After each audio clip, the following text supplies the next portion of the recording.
Tem que ser Estados Unidos, Brasil, tanto faz. O que eu quiser, beleza. Primeiro ponto que eu acho importante, então, não vou falar de ativos específicos, vou falar que eu acho extremamente importante o investidor ter ETFs na carteira, ETFs ultra diversificados, né?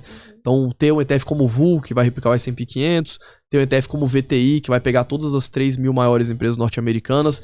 Eu acho que é fundamental ter parte da carteira, ou até mesmo toda a carteira, dependendo do investidor, em alocações passivas em ETFs. Você nunca vai fazer nada de muito errado se você tiver uma alocação desse tipo. Eu gosto até de falar para meus alunos que o seguro do holder é você ter os ETFs, porque se você fizer uma cagada gigantesca na sua carteira de ações, você nunca vai fazer nada de errado nos ETFs, porque os ETFs eles só vão para zero se a economia daquele país quebrar. Não tem outra opção. E na carteira de renda variável, quando a gente seleciona, a gente sabe que a gente está se expondo a riscos específicos ali das empresas, tá? Então é importante ter uma parte da carteira passiva.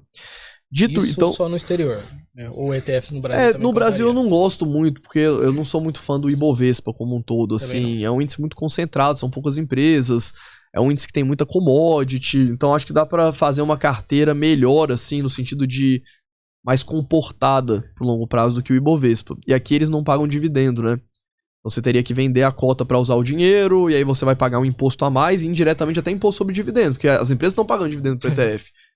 Então, você vender a cota, você vai estar pagando 15% do ganho indiretamente sobre o dividendo também. Então, não sou muito fã aqui no Brasil, não. Mas, então, algum ETF genérico, tipo VUL, que é S&P 500 ou VTI, e de empresas especificamente, eu vou falar de algumas que tem análise lá no canal, até para o pessoal conseguir aprofundar. Eu gosto bastante das ações do McDonald's. É uma empresa já madura. É uma empresa consolidada, é uma empresa que não tem muito pra onde crescer, mas eles ainda vêm expandindo de uma forma relativamente lenta, tá? Mas seria uma empresa de crescimento moderado, eu colocaria assim. Eles fizeram uma transição de modelo de negócio muito interessante nos últimos anos, que foi tentar terminar com as lojas próprias. Você pegar o histórico do McDonald's, vai ver que de uns 6 anos pra cá, a receita caiu.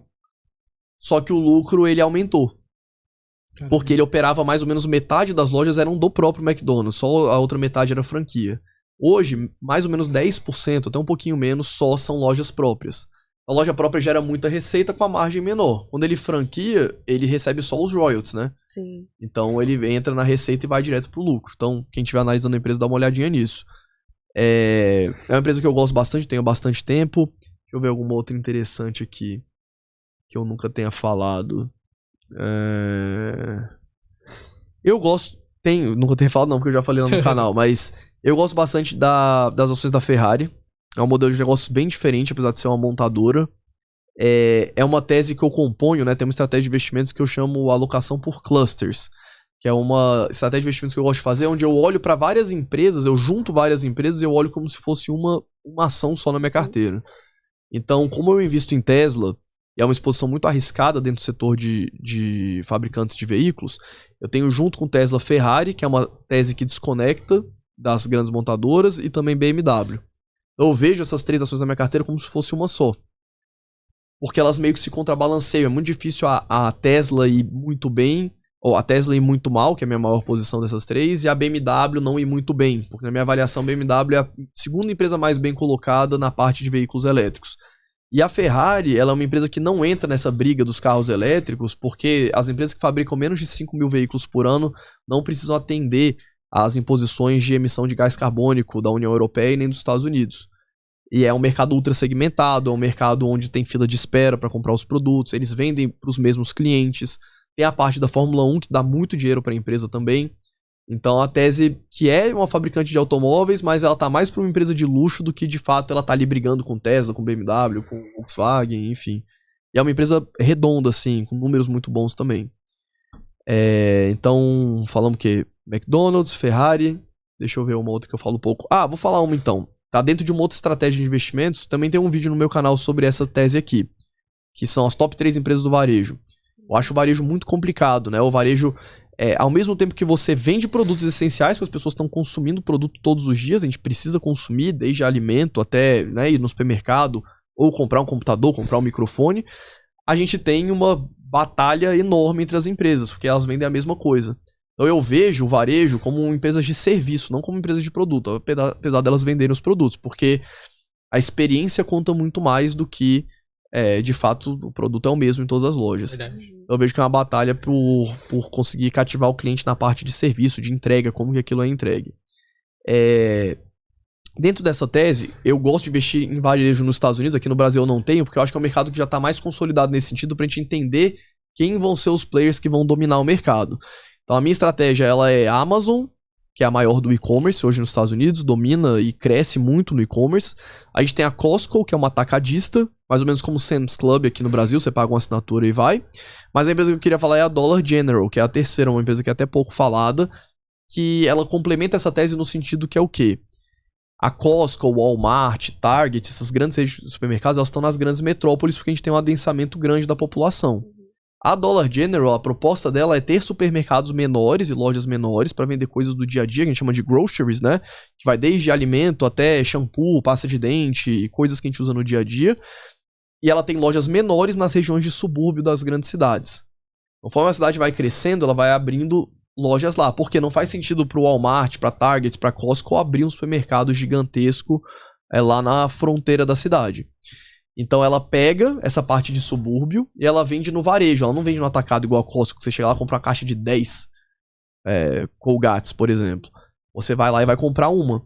Como ela só vende no varejo, ela de todas as empresas de varejo norte-americanas, ela é que tem a maior margem de lucro. Caramba. Ela consegue pôr um preço um pouco maior. O que eles fazem que é interessante? Eles têm poucos fornecedores. Então você não vai chegar lá igual no Walmart, tem 20 opções de pasta de dente. Não, vai ter um fornecedor, tem uma pasta de dente, você vai lá e compra. Então isso faz a empresa conseguir comprar mais barato dos fornecedores, pelo volume que ela pede. E como ela tá vendendo no varejo, né, apesar da pessoa... A pessoa às vezes não tem renda para comprar 10 pastas de dentes. Né, mas ela vai comprar só uma e ela vai pagar um pouquinho mais caro do que se ela comprasse 10, mas isso dá uma margem maior para a empresa. É uma empresa que vem crescendo de forma absurda, deve estar batendo o topo histórico agora. Toda vez que a ação ela cai, aí o pessoal, meu Deus, o que aconteceu com a Dollar General? Aí as ações sobem e o pessoal, não, eu nunca mais escuto perguntarem. Mas são algumas empresas aí para o pessoal estudar. E essa estratégia, que eu acho legal, que eu chamo de estratégia por clusters, é sempre você tentar... As pessoas me perguntam muito assim, Fábio, qual que é a melhor empresa do varejo, a melhor empresa do setor elétrico? As empresas se complementam dentro do mesmo setor, então não tem motivo para você ter só uma. Então repare que essa tese, eu tenho uma empresa de e-commerce, que seria a Amazon, apesar dela ter um pouquinho de varejo físico. Eu tenho a Costco, que seria a tese nas grandes cidades, de produtos físicos, né, compras físicas. E a Dollar General na parte de subúrbio. Então repare que é uma exposição ampla no setor, é quase como se eu tivesse o setor todo. Só que eu não tenho todas as empresas, eu acredito ter as melhores dentro daquele segmento. E aí eu olho para elas como se fosse uma só. Varejo, a empresa do setor de varejo do Brasil, você não gosta? Não. Não curte. É porque eu acho que é um mercado que vai se consolidar muito e eu acho muito difícil conseguir tentar entender quais vão ser as grandes lideranças. Se fosse para escolher uma aqui, eu escolheria Mercado Livre. Que é uma empresa que nem é listada aqui, né? É listada lá, mas sim, é uma empresa que é muito forte aqui no Brasil. Entendi. E atualmente, qual que é a maior ação na sua carteira e qual a porcentagem dela? Então, no Brasil, VEG, que virou 50% da minha carteira, como eu não vendo, né? É buy and hold, né?